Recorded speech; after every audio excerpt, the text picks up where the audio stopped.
Polymer chemistry, polymer chemistry মানে chemistry যেখানে polymer তার ফর্মেশন, তার কাইনেটিক্স, তার স্ট্রাকচার, তার ইউজেস এগুলো নিয়ে ডিসকাস করা হবে, সেটাই পলিমার কেমিস্ট্রি।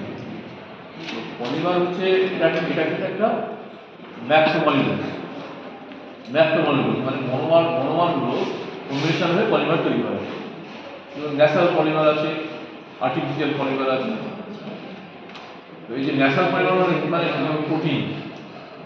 প্রোটিন, তারপর কার্বোহাইড্রেট, রাবার, এগুলো সবই কিন্তু ন্যাচারাল পলিমার। আমাদের বডিতে যা কিছু হোক বেশিরভাগই পলিমার কম্পাউন্ড আর কি। বুঝা, আমরা সেই পলিমারগুলো নিয়ে ডিসকাস করবো। ল্যাবরেটরিতে পলিমার করা হয়, যেগুলোকে বলা হয় সিনথেটিক পলিমার। তো এই যে পলিমারগুলো হচ্ছে তাহলে মনোমারগুলো কম্বিনেশন হয়ে পলিমার তৈরি হয়। মনোমার সিঙ্গেল ইউনিট, আর পলিমার মানে একটা ম্যাক্রোমলিকুল, যেখানে লার্জার নাম্বার অফ মনোমারগুলো কম্বাইন করে একটা ম্যাক্রোমলিকুলস তৈরি করে, যেগুলোকে আমরা পলিমার বলছি। আর প্রসেসটা হচ্ছে পলিমারাইজেশন।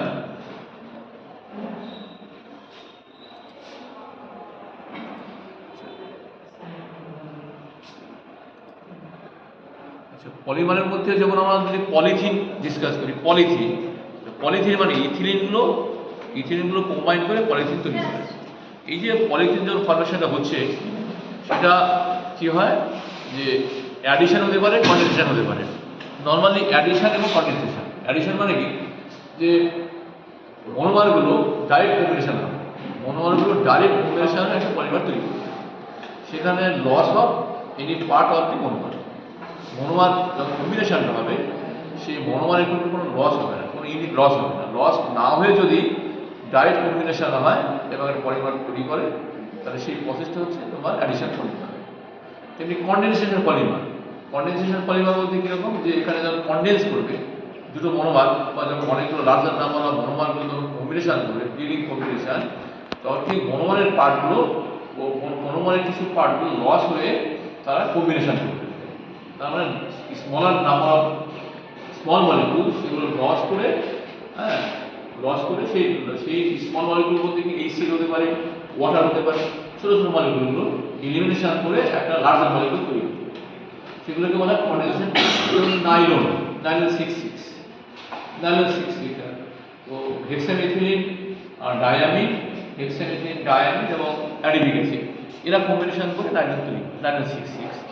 নাইলন 66 মানে কি, ছটা কার্বন, অর্থাৎ অ্যাডিবিক অ্যাসিড থেকে 6টা কার্বন আসবে এবং হেক্সামেথিলিন ডায়ামিন থেকে 6টা কার্বন আসবে, সেজন্য নাইলন 66 বলা হয়। আবার নাইলন 6ও হতে পারে, নাইলন 6 শুধু ক্যাপ্রোল্যাক্টাম, যেখানে ক্যাপ্রোল্যাক্টামের নিজেই 6টা কার্বন আছে। এই ক্যাপ্রোল্যাক্টাম থেকে কী হয়, একটা অ্যামিন এবং অ্যাসিড তৈরি করে তাদের মধ্যে যদি কম্বিনেশন করে, সেগুলোকে বলা হচ্ছে একটা পলিমার, কিন্তু নাইলন 6 পলিমার। এটা নাইলন, যে নাইলনগুলো আর কি, সিনথেটিক যে কম্পাউন্ড নাইলন আর কি, এটা প্রোটিন টাইপের, এটা অ্যামাইড লিঙ্কেজ। এই যে মানে এই যে পলিমারগুলো তাদের মধ্যে কি হয়, ডাইরেক্ট কম্বিনেশন হয়ে যখন হয় অ্যাডিশন পলিমার, সেখানে কিন্তু ওই ডাবল বন্ড, সিঙ্গেল বন্ড এই জাতীয় হয়। যখন কন্ডেনসেশন পলিমার হবে, সেগুলো অ্যামাইড পলিমার, পলিয়েস্টার পলিমার এগুলো হতে পারে। যেমন টেরিলিন একটা পলিয়েস্টার, টেরিন মানে অ্যালকোহল এবং অ্যাসিড, টেরিথ্যালিক অ্যাসিড, যেমন টেরিথ্যালিক অ্যাসিড এবং অ্যালকোহল, এদের মধ্যে কম্বিনেশন হয়ে একটা পলিয়েস্টার তৈরি করে।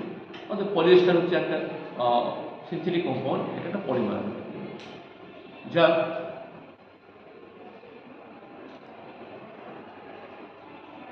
আচ্ছা, এই যে পলিমার, সেই পলিমারগুলো যদি যেমন অলিগো পলিমার, মানে যদি আমরা ক্যাটাগরি ভাগ করি, যদি মনোমারগুলো 2টো ইউনিট হয়, তাহলে কি হয়, ডাইমার, 3টে থাকে ট্রাইমার, 4টে ট্রেমার, এরকম যদি আমরা 9 বা 10 যদি থাকে, তাহলে অলিগো বলা হয়।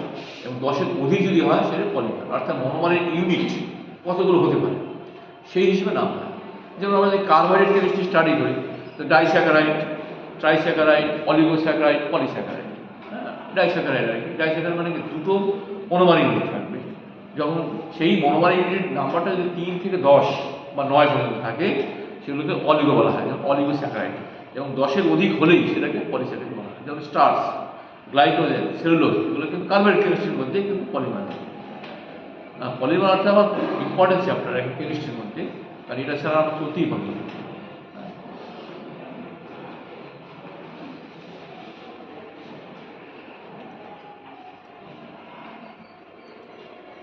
এই যে পলিমার, তাহলে কি ক্লাসিফিকেশন বেসড অন সোর্স, কিরকম? ন্যাচারাল পলিমার যেমন starch, cellulose, protein. Semi synthetic যেমন নাইট্রো সেলুলোজ, অর্থাৎ সেলুলোজকে মডিফাই করে একটা পলিমার তৈরি করবে, যেটাকে বলা সেমি সিনথেটিক। অর্থাৎ আমরা ন্যাচারাল পলিমার কিছু পার্ট নেবো, সেটাকে ডিজাইন করে আর পলিমার তৈরি করতে পারি। আর একটা সিনথেটিক বলতে কীরকম? পলিথিলিন এবং পলিভিনাইল ক্লোরাইড, পিভিসি, খুব ইম্পর্টেন্ট একটা PVC, polyvinyl chloride. Vinyl chloride হচ্ছে এখানে মনোমার, তাদের যেহেতু ভিনাইল ক্লোরাইড মানে অ্যাডিশন রয়েছে, সেজন্য কন্ডেনসেশন হয়েছে, সেজন্য বলবো আমরা ভিনাইল, পিভিসি, পলিভিনাইল ক্লোরাইড। আচ্ছা, এবারে যে যদি আমরা স্ট্রাকচারাল দিক থেকে মানে ক্লাসিফিকেশন বেসড অন স্ট্রাকচার, অর্থাৎ মনোমার ইউনিটগুলো যদি সেম কাইন্ড অফ মনোমার যদি কম্বিনেশন হয়, যেমন হয়তো এ একটা মনোমার, এ এরকম ডাইরেক্ট কম্বিনেশন যদি হয়, হ্যাঁ, সেগুলোকে বলা হয় হোমোপলিমার। অর্থাৎ সেম নাম্বার অফ মলিকিউল যদি থাকে, সেম নাম্বার অফ মলিকিউল যদি কম্বিনেশন হয়, তাহলে হোমোপলিমার। আর কোপলিমার বলতে কি, যেমন হয়তো এ একটা মনোমার, বি একটা মনোমার, সে কীরকম হয় যে এ বি এরকম অল্টারনেট যদি হয়, এগুলো বলবো না কোপলিমার। এই কোপলিমারের আবার কিন্তু ক্লাসিফিকেশনটা আছে, অর্থাৎ তাদের যে অ্যারেঞ্জমেন্টটা সেগুলো রেগুলার অ্যারেঞ্জমেন্ট হতে পারে, আবার একটা স্ক্যাটারিং হতে পারে। রেগুলার অ্যারেঞ্জমেন্ট বলতে কীরকম, যে এ তারপর বি হবে, আবার এ হবে, আবার বি হবে, এ হবে, আবার বি হবে। কিন্তু এরকম যদি হয় যে 4টে এ আবার হয়তো 3টে বি, এলোমেলো হবে, তখন কিন্তু আলাদা নাম হয়। আবার কখনো দেখা যায় যে 3 ডাইমেনশন হতে পারে, 3 ডাইমেনশনাল, হ্যাঁ, 3 ডাইমেনশন হতে পারে। যেমন ওই সিলিকন 3 ডাইমেনশনাল নেটওয়ার্ক স্ট্রাকচার, সেটা কিন্তু পলিমার নেটওয়ার্ক স্ট্রাকচার, সেগুলো কিন্তু আলাদা জাতীয় পলিমার। ও পলিমার বলতে কি, যে আমরা মনোমার ইউনিটগুলো যদি একটা রেগুলার প্যাটার্ন থাকবে, কিন্তু অল্টারনেট ওয়ে যদি থাকে,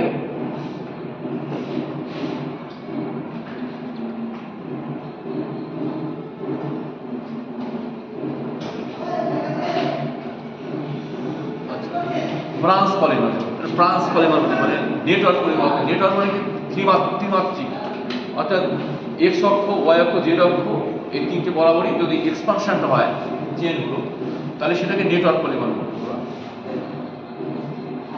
আচ্ছা, যদি একই চেনে যায় তাহলে লিনিয়ার পলিমার। আর যদি সাইডেও মানে এক্সপানশন হয়, ব্রাঞ্চ পলিমার।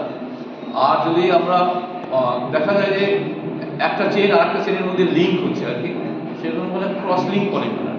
যেমন নাইলন, যেমন রাবারকে যদি আমরা ভালকানাইজেশন করি, তাহলে ক্রস লিঙ্ক রাবারে পরিণত হয়। ক্রস লিঙ্ক মানে ধরো একটা রাস্তা আর একটা রাস্তা আছে, এদের মধ্যে জয়নিং থাকতে হয়।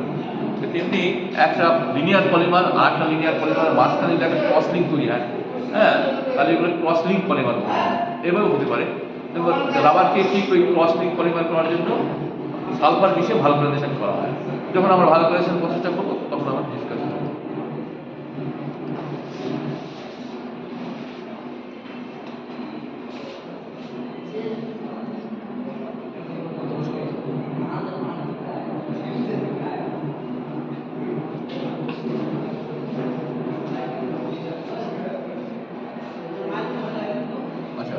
পলিমারকে ক্লাসিফিকেশন যেটা করা হয়, সেটাকে যে polymer are also classified on the base of configuration, সেটাকে known as tacticity of polymer in the polymer, সেটা isotactic polymer.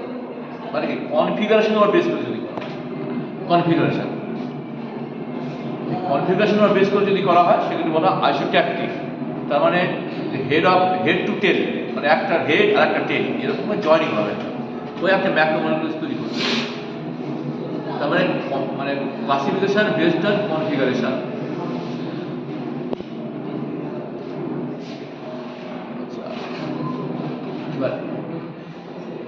Attractive polymer, in atactic polymer head to tail configuration is random. আর একটা আছে সিন্ডিওট্যাকটিক পলিমার, সেটা কিরকম?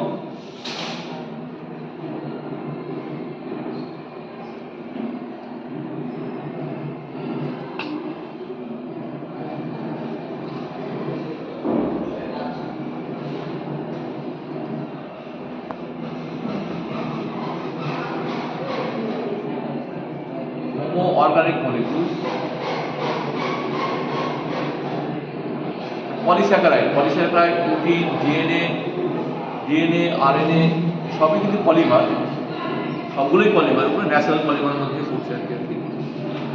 একটু আগে বললাম সিলেন, সেটাও পলিথিলিন, এটাও একটা পলিমার।